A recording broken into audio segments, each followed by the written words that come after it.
right, so selling on Amazon internationally. So what are the pros and the cons, Damien, of doing this? If you're looking to start a Amazon business, I've actually been on Amazon for 10 years. My wife and I operate an e-commerce business selling our snacks, candies, and baked goods. So in this podcast, I'm actually going to dive into some of the pros and cons and some of the benefits and pluses and all that good stuff of selling internationally. Now, it's not exactly an easy thing to do. I can attest to you, I've had quite a few problems over the years learning, especially the first couple of years when I didn't know exactly how all of that worked.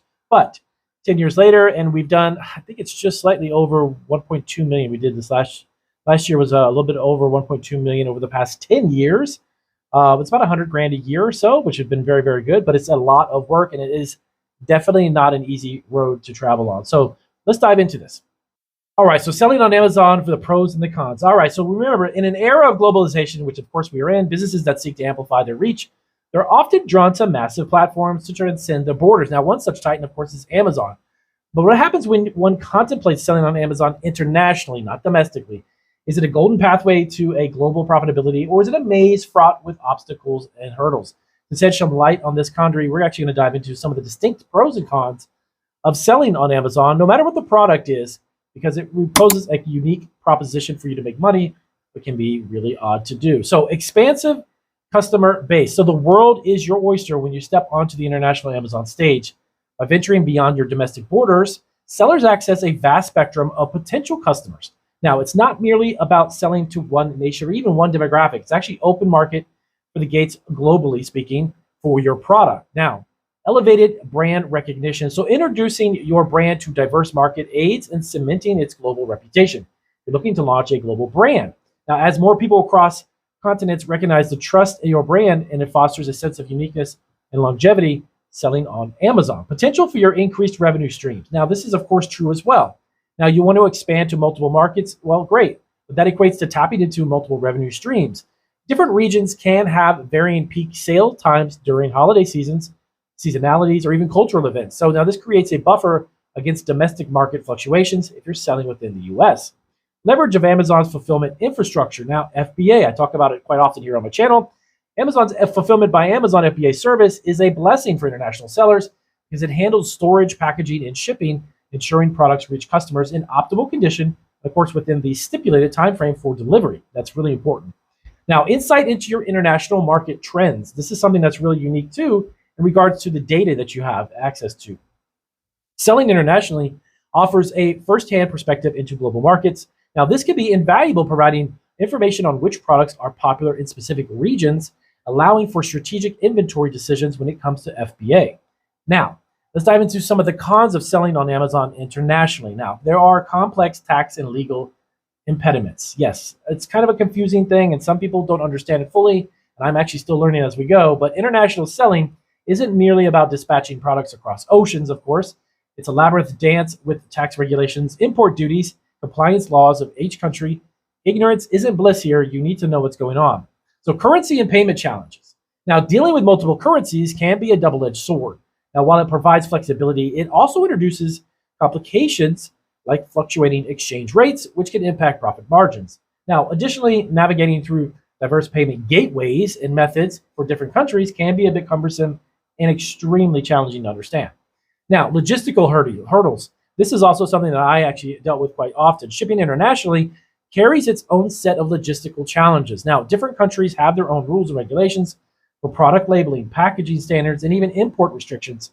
This requires a meticulous understanding to detail and often involves partnering with local logistic providers. Now, cultural and linguistic barriers. This is a problem that we've ran into before as well. One man's meat, of course, is another man's poison, as it's called, but a product that's bestseller in one country might be a dud in another due to cultural nuances. Now, product listings need to be translated accurately and contextually with multiple languages demanding specialized expertise. Now, also there's increased competition internationally as opposed to domestic. Now, the allure, of course, selling on Amazon internationally isn't exclusive to you. Many sellers are eyeing the same prize, and this kind of heightens the competition and can lead to price wars, pushing profit margins to razor-thin levels just to compete with these other sellers. Now, the other problem is return and customer service challenges. Now, international returns can be a logistic nightmare. I know this when I ship some stuff to Canada. It's a whole nother story, whole nother video. Furthermore, providing top-notch customer service in different time zones and possibly in different languages demands significant resources and expertise. So keep these things in mind to keep it short, sweet, and simple to the point. In the grand tapestry of e-commerce, selling on Amazon internationally is both a boon and a challenge. It promises unparalleled reach, but diverse revenue streams and prestige along your global brand. But yet, it's not a journey devoid of hurdles. It demands market understanding and adaptability as well. Keep in mind diverse regulations in different countries. So, if you're ambitious enough and you're prepared for the international Amazon arena, it can be a gold mine. But as with any endeavor, the significance of the magnitude it mandates through research, careful strategic planning, and delivering on a value, make sure that you understand your global audience to a T. Now, some of the things that we've incurred over the past few years is a bit of a challenge when the logistics came into play. Many of the products that we have can either be temperature sensitive with some of the chocolates that we make and some of the other products.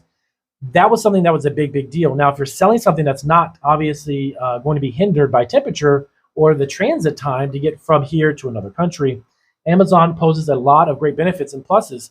Also, the idea of creating your own brand or private labeled products and having it made for you with your name on it is not always a guarantee that it will sell really well. What's really important if you do this is something that we do all the time because we make our own product with our own brand, our own labeling. You've got to keep in mind, you have to make it a little bit of a nuance, a little different, slight difference in subtleties in your product, which will separate you or differentiate you. So if you want to sell on Amazon, but you want to make it profitable and everybody's selling a product similar to yours, try your best to come up with something slightly different, a variation in package size, a variation in the quantity that it has, the quality, the ingredients. It happens to be a food item, obviously.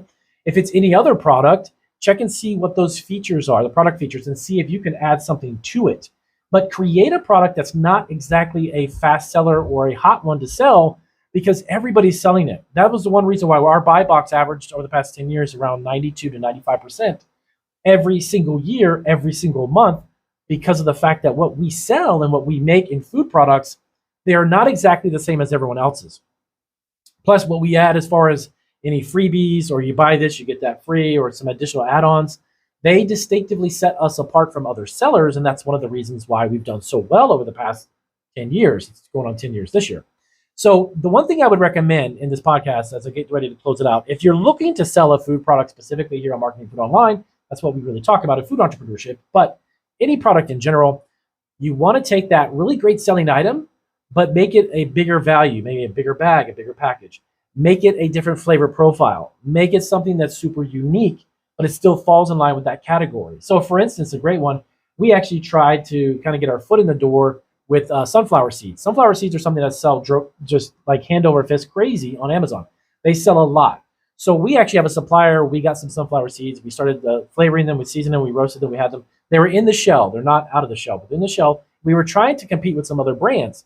So we added that up, and we ended up seeing that particular flavor profiles sold really well, and others did not. But for us to invest in a large quantity of sunflower seeds, it made sense to focus on just a couple of flavors and then stick with that. So we kind of stopped trying to compete with other flavor profiles or other ones that are on the market that tasted similar. We started to make our own very unique ones. We actually have about 4 or 5 flavor profiles that are unlike anything that's on Amazon, and that's actually allowed us to kind of get into that marketplace and that put our foot in the door in a sense. So try to keep your product distinctively unique, but within the same category as something that's really popular. Like I said, if it's not food, if you have to get somebody to manufacture it or private label it overseas and then ship it back to you, one thing you want to keep in mind too is when you begin to find a company who can produce a product overseas, you have to factor in all of the shipping costs and everything that's involved with getting it back here, because then if you wanted to resell it and go international again with the product, that is a lot of expenses involved with it. So it has to be a really high ticketed item, or at least the transaction itself needs to be pretty high up there. Our average transaction for every order that we've had for 14 years online has been between $26, $28, $32, about $26 to $32 every transaction. Now that means some transactions we've done business, we've actually had Amazon even buy products from us. We had a pretzel order that was in the few $1,000s for just one order.